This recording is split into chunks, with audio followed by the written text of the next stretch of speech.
Hi guys, welcome to the channel for new battle report. So this is another training game that I played before ETC. Kind of special for me to record it in advance and then know that I'm only going to publish it after TC. But I think you understand why. All these games are training games that I played against ETC list or ETC player even. So I don't want to give up too much information about their list or playstyle, while you already know mine. So I think it's not really for me to hide anything because I display enough on my channel about my list. It's more out of respect for the opponent. In this case, we played a training round against Team Italy, who won ETC last year, so definitely a good training for us. It was toward the period end of June, beginning of July, and I was paired against Andrea Monfro, who is playing Undying Dynasties at this year's ETC. You know already my list. I think I talked enough about it in the previous video. I don't think that's the last version of it, but basically it's the one I'm playing at ETC. So I took away Lucky Charm, I put MR3 total on the Bastion, and I took away Dragon Staff. That's more or less it. That was Manfroni's list. Again, I don't think that was the final version of his list. I did that before the game, but he took his ETC list, so I think the Cosmology, instead of an Adept, is an Apprentice with the Flying Cloak. And he had only one Skeleton Scout, and I think some small detail, but you see the concept of the list. So we have a Pharaoh on foot, who is very killy, but not the best one defensive-wise, we could say. He has a huge magical setup with Master Divination. I think he had also the Sacred Hourglass on this guy. The Master was Evocation, I would say, and the Adept Divination, and then the Apprentice Cosmology. We have then a Tomb Harbinger, who is has a bit of defensive stuff, a huge brick of Skeleton, and then 2 units of Entomb Skeleton, another unit of Skeleton to be the Mage Bunker, 1 unit of Scout, a big unit of Necropolis Guard, 2 units of Scalp Swarm, and 2 units of Stun Stalker. So, as you can see, I think here the special detail or the special touch of this list is all about the end of the list. He's playing big unit of Sandstalkers and big unit of Scalp Swarm that are quite lethal with the type of magical support he can provide them. So they can be quite surprising. They have decent stat, especially when you give them reroll to hit or reroll to wound. So they get quite good then in close combat. So definitely interesting. And also I was intrigued about the Stalkers. We don't see a lot. I think it's the one or maybe the single list at this year's ETC that is playing with 2x4 Sandstalkers. So I was also eager to find out how he uses them and what they can do against me. Below you have the spell selection, and we were playing Breakthrough with Surging Tides. As a reminder, Surging Tide, it's either you drop for first turn everything, or then you need to continue the exchange of drops back and forth until the end, and the one that finishes first gets a +1 only to choose who is going to start. Matchup analysis. So secondary has 2 ambushing scoring unit, obviously very good on this secondary. I felt I have some unit that could be kind of, how should I say, kind of designed to deal with these units and try to hunt them. So it will all be about how can I cover my own deployment zone, while on my side I will try to secure breakthrough with 3 units to avoid to be under pressure for the secondary objective. So secure my own breakthrough while trying to block his is always the deal with the breakthrough secondary objective. Obviously he has an advantage with those 2 ambushes. He has some big footprints, and I think in this case, since we're playing breakthrough, another consideration is there is no need for a pure frontal fight. So it's all about using the map in a smart way and secure my own breakthrough while causing him some problems. Necropolis Guard and as the main combat unit, I think here I have Rot Within, Hereditary, try to counter his Pharaoh buff. And then regarding range damage, I didn't expect to do much, and he shouldn't expect also to do too much to me. He has I think other than the single model that are quite vulnerable to his Sandstalker, the rest should be quite resilient in my list. So I need to be very careful in the way I use those single models to not be threatened too much by his shooting. I felt overall it's a drawish matchup. Deployment. So my opponent won the roll for side and decided to give me the impassable in the middle of my deployment zone, which I think makes perfectly sense, and after that I elected to let him start for first turn. He only dropped a unit of Sandstalker to the left. I was happy to trade the drops because I had nothing really to hide, and I think both of us wanted to play second. So he started with the Sandstalkers, then I placed the Incarnate on the left. He then put a unit of Swarm. I think after that I placed a Giant on the far right. He placed the second unit of Sandstalkers, and then we went back and forth. So the brick in the middle.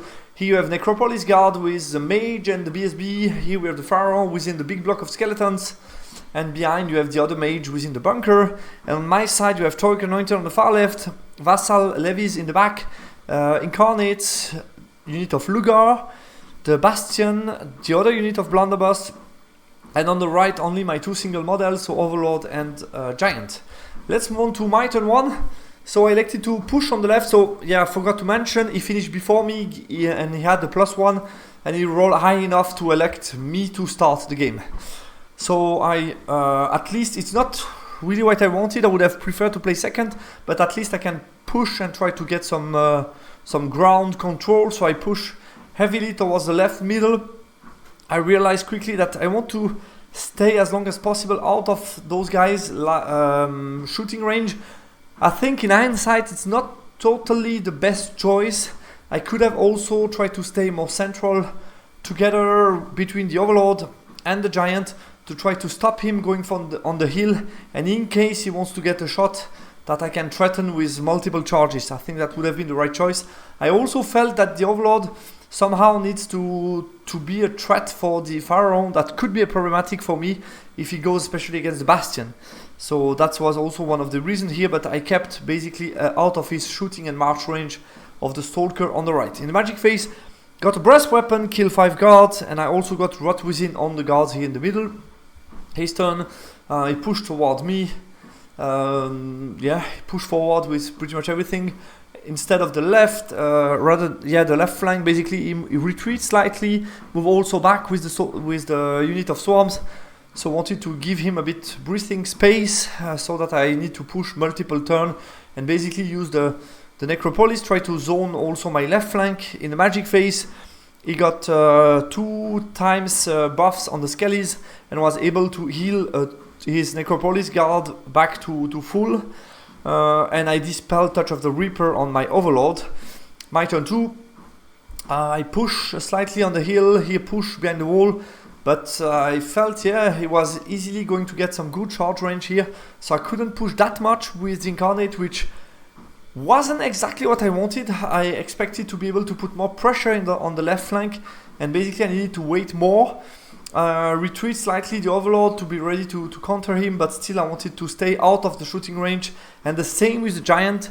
We will see if it was a smart choice or not. But basically I, as you can see, formed kind of a compact battle line. And I'm waiting for him and waiting to push towards his left flank. In the Magic Phase, got a Grave Call, and I think then I fail Rot Within and fail Hereditary. I kill a couple of guards, I think 4 or 5. But like I said, it's easy for him to heal them.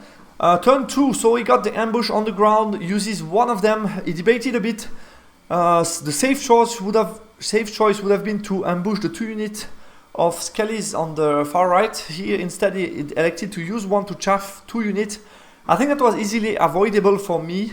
Should have anticipated that a bit better, so he's able to chaff my 2 units and then push here and shoot at my Anointed, while the second unit focus himself on the breakthrough. So here I'm feeling okay, he got 1 breakthrough for sure, or it will be hard for me to remove it, because if I move here, then he gets a shooting phase, then I can maybe charge, and then he gets another shooting or counter charge, or can scream at me in the combat, and I'm not going to win that. So it's going to be really hard for the Giant alone to deal with that. So I need to come up with another plan. The rest just pushes towards me. In the Magic Phase, he got reroll to hit on the Necro, reroll to wound on the Stalkers in case the Torque Anointed would survive the shooting, could charge him in close combat. He wants to be a bit buffed. And then he also got hard target on his Necropolis guard to protect himself from the Bastion and the rest of my shooting. He managed to do 4 wounds to my Torque Anointed, which is not bad, so it's 8 shots on a 5-up AP10. managed to do 4 wounds. I was within range of a BSB, 9 rollable, which was failed, unfortunately for me. I flee over the vassal, who also failed their 9 non-rollable check, so they flee as well. So that's definitely a bad turn of event for me, because my 2 scoring units are now a bit further in the map and I need to rally them, and it's not going to be that good for my breakthrough attempt. So we'll see how I can recover from that. My turn 3, I charge with Incarnate in the flank. I can reform out of line of sight of the Stalker, so I like that positioning. Managed to rally the Anointed on a 9, no reroll, but then I fail the Vassal on a 9 and they flee off the board. So I lose the Vassal, which is quite bad.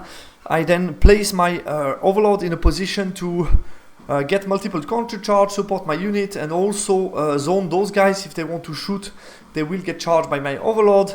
I place my Giant here in the middle to be ready to basically counter charge here in the middle if I need to, and I reform my unit a bit smaller so that I'm able to count on Infernal Brand. In the magic phase I get let me see, I got Rot Within on the Necropolis. I think here it's not the best target, should have cast it on the Swarms, because I already got once on the Necropolis and I think I don't need much more than that. I got Gravecall on the guard, kill 8, and then with the Bastion shooting at the guard I managed to kill another 5, so really nice. Also got a couple of attribute spell of Pyromancy on the guard to kill some more, so kill a good amount of guard, which makes the charge against my Incarnate or any other unit quite dangerous for him, so I kind of like that. Close combat, I clean his unit and I reform to, I think I also got an attribute of Alchemy on them to make sure I clean those skellies, and then I reform to face the center of the battlefield. Let's move on to his turn 3. Sorry for the wounds in the middle, but basically what you can see, the Serpents move to the side. They are not threatened by anything from my list. He charged me with his Swarm to block my Incarnate and try to do some wounds. He activates his Chaff to block Lugas and also the unit of Bastion. To avoid any charges, he pushes the Skellies towards me, moves slightly back with, I think, Necropolis. Yeah, they move slightly backwards. And then to the side, he starts to push his Serpents towards me. Those guys also push a bit, but not that aggressive, as you can see. He doesn't give me any charges, so it's kind of zoning me, but more having like counter charge and stuff, but not really the sure to engage. In the magic phase, he got reroll to wound in the close combat, but that was it, and also got, I think, Dance Macabre to place better his Chaff, and then I dispel 2 times the reroll to hit. I remember that we both did a mistake. His mistake was not to focus more dice on reroll to hit Divine Attack, which is the key spell, and my mistake was to split my dispel dice. I was lucky enough to dispel, I think, was like 2 dice against 2 for the first reroll to wound, and maybe he had 2 against my 3 for the reroll to hit Divine, if I'm not mistaken, something like that, but should have focused all my dice on the reroll to hit Divine, because the Divine is the key aspect. I managed to dispel 2, but was a bit risky here, and to be honest, I lost track of the magic, all his spell, because it was a bit up in the Warhall section, so I lost a bit track of it. But definitely something I could have been dangerous, but I think on his side he could have focused maybe that spell a bit more with 4 dice and be even more dangerous for me. Close combat, you have the stat, he managed to do 2 wounds to me, which is a bit below average, and on my side I made a total of 8, which is average. So he crumbled another 4 wounds, but we still stuck in close combat. I could charge with the Overlord on my turn, but as you can see, it would expose the Overlord, and I don't think I need that to finish the Swarm, so not really smart decision here to take that charge, so I didn't do it. I charged with the Lugas, his Chaff, reposition, Anointed and Overlord. Could have potentially pushed even a bit more with the Overlord, but I was eager to be able to cover some stuff in case he charged the Lugas, or in case he charged the Incarnate. I would be able to countercharge with potentially the Overlord. So that was my main goal here, to be positioned that way. Nothing crazy. I placed the Giant here behind the Impassable, but as you will see next turn, he will be still able to shoot me. I was a bit, how should I say, I was a bit, not so precise enough. Could have been a bit further forward to really not allow him to shoot me. So I think here I could have done some better positioning with the Giant to be even more threatening for him. and mostly more protected from the impossible. So I think the idea was there, but the execution was not so good at all. In magic phase, I got Rot Within on the close combat of the Incarnate to make sure I get reroll to wound and I hit him on 4+ instead of 5. And then close combat, I kill some...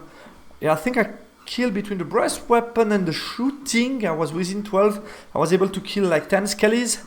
Close combat, I popped the 2 units, so I took both of them and reform, looking at the center.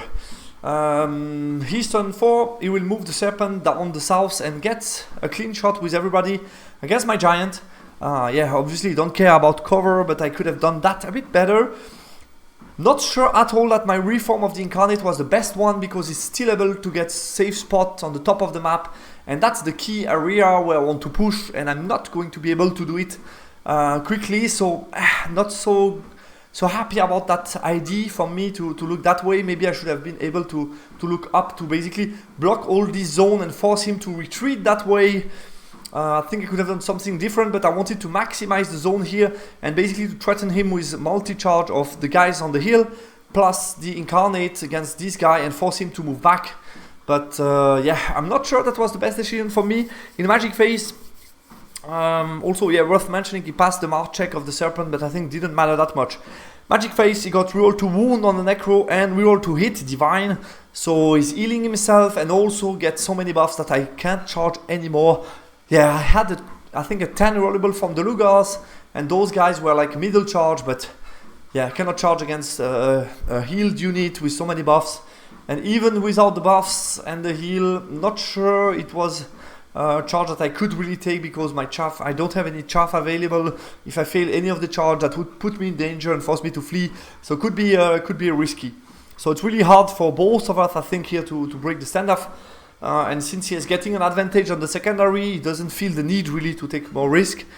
In the magic phase, yeah, that I told you about, and the shooting phase, he managed to punish my giant positioning and inflict a total of 4 wounds, which is really good. He did another 2 wounds to my Incarnate with the other unit shooting at me. So definitely finding some good spots with the Soul Curse that I didn't counter so well in this game. My turn 5, yeah, trying to get the breakthrough, so I push with my unit on the left, retreat the giant, turn around the blunderbuss in case he wants to shoot me. I would be able to charge him, and I stay with the Lugars and the Bastion, basically zoning him in the magic phase. Kill a couple of guards with some breast weapon and stuff. A Grave Cold, kill a total of 7 necro, I think. Yeah, so I kill like 10, which makes each time hard for him to really push before the magic phase. Nothing crazy here. His turn 5, sorry. He reforms in a Conga out of my charge range and uses the Serpent to double chaff me, so I cannot charge the Necro next turn, which allows him to make the Conga, and with the movement it just fits inside the deployment zone. And since I'm not looking at him and my Giant's not in a position to charge him, basically we'll be able to get the breakthrough.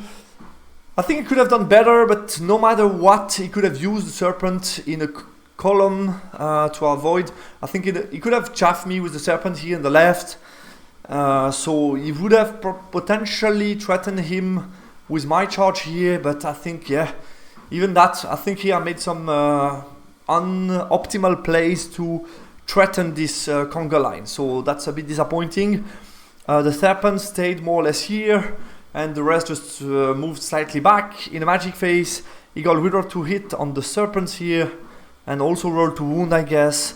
Got a fly move on this unit to move even forward, but like I said, he could break through without problem.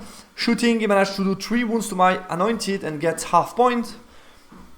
And that's more or less it. And on my last turn, I will eat the Serpents. Yeah, get a unit within breakthrough is nice, but he still got 2 against my 1, and that's the end of the game. So he gets half point for my Giant, half point for the Anointed, the full Vassal that fled off the board, and I get a unit of Stalkers, a unit of Skeleton, a unit of Scouts, and a unit of Swarms, which makes it an 11-9 that moves 8-12 due to him winning breakthrough 2 secondary unit against 1, 2 scoring unit against 1. Couple of things to mention on this analysis. So nobody was interested to start, which makes sense. My deployment was far from optimal. I will talk to you about that, but that's typically the type of game when you play it, you make some mistakes and after you play it, you will get some good learnings, and you can basically make a better game next time you face similar lists. So you win a lot of learnings to play against this a bit unusual list, I must say. What I made wrong for my deployment, I think it didn't manage on the macro level, didn't manage to protect my right part of the map, which made him an easy target for the breakthrough. I didn't manage to counter his Stalkers in a good way. Didn't manage to push on the left flank, which was my breakthrough target zone. So I was a bit disappointed by that. Some event happened obviously on the left flank, but still my plan wasn't that solid at all. The double chaff on his turn 2 could have been easily avoided, should have measured and make sure he can only chaff 1, not 2. So the anticipation of the ambush wasn't perfect. And yeah, his deadly shooting cost me a lot. It cost me 1 scoring unit, cost me time, cost me wounds. So yeah, that was also quite important. The second Rot Within on the Swarm instead of the Necro on turn 3, that's more detailed, but still could have optimized my chance to do wounds on the first turn. And I mentioned the Castelling, Dispelling, that wasn't optimal turn 3. And I think here on my 5 we can talk about should have really turn around the blunderbuss instead of looking at his main unit to avoid him getting the secondary on that move. Yeah, no matter what, the secondary was lost because he could feed me the Serpents on the left and make sure I don't win it. So at best I would have had a potential charge on his Necropolis, but you saw also the type of magic phase and healing ability that he has. I think it's not so easy to engage him and go through that unit if I don't make both charges, which is rather unlikely. Deployment. So let's talk about deployment because I think here it's the most interesting to analyze. So I replicate on the left flank his first 2 drop, which I think are quite likely. I think let's talk about the first drop. So after I drop those first unit of Stalkers, I think my best answers, and if you think about on a macro level, what should my range damage achieve in this game, is not really to reduce his infantry, because as you saw, he healed them so quickly that I can't do enough. Each time he was able to recover to full life after each magic phase because he's so strong in the magic. So I think here the main target of my blunderbuss and magic should have been to target the Stalkers. So I should have been deploying in consequences to that. So my first drop should have been the Infernal Warrior with blunderbuss, great weapon on the left, who are a very good counter to that unit. They can do range damage, they can deploy quite wide and really push forward and marching each turn. So I think that would have been my first drop. Then he would have most likely stick with the Swarm because my first drop was Incarnate on the left. So it was a left answer, so I think it would have been similar for him. And after that I play with my Vassal. I think they stay here in the back because I'm quite confident the blunderbuss could push this left flank and then secure the breakthrough for the Vassal as well. Next to them, I would have feel that then my Bastion would have been a good drop here on the left to be a bit further away from his infantry. That is threatening. And then have the Lugars a bit more centrally to potentially fight in the water if I need to. I don't suffer from the DT and I could potentially engaging. So I think here the train would have been more threatening for him since I have Ghost Step and then my 2 single model safe in the middle out of the threatening range from his shooting unit. The Anointed could have been slightly on the right, more like a support unit, threatening the flanks, and then the Incarnate on the far right, which would have been a problem for him because, I think I can pretty easily deal with him in a 1-1 situation, so I would have need to use a chaff for them potentially, and then if I need to protect the backline due to the ambushes, I can easily move back the Giant or use potentially also the Overlord for that, and protect this backline. Even the Anointed could potentially also turn around. So I think here I have some good counters, and basically against his infantry unit, my single model are quite good. We have a Stomping Giant, we have good charge range, so also zoning is much better. Also the Lugars are a bit faster than this unit here. So I think that would have been much more decent, basically spreading a bit more around than when I did, play a bit less compact. But at the same time, that will force his main unit of skeleton with the Pharaoh to move either left or right. And I'm not sure the Swarm plus a potential chaff and a unit of Stalkers are enough to deal with everything I have on the right, which means most likely we'll use the Skellies to push here towards the right to secure this right flank. And if it does that, then the Skellies are not looking on the left. In this case, my left flank could potentially threaten his Necro. So yeah, I think here I would have caused him more problems with a more balanced deployment, not really leaving the left flank, and basically making sure I have some hard counters on each flank against his Stalkers. So I think here that could have been something better for me, with my single model also less exposed on this right flank. So very good learnings, and really happy to learn from that game. Was an interesting one. Manfro focused himself on the secondary like I usually try to do, and he was able to get on top. He used well his ambush and his Stalkers and caused me a lot of troubles without taking any unnecessary risk in the middle. He didn't really engage into any risky combat. We both had troubles to break this steadfast zone, or this this no-go zone in the middle, and basically it was unnecessary for him to take too much risk for that.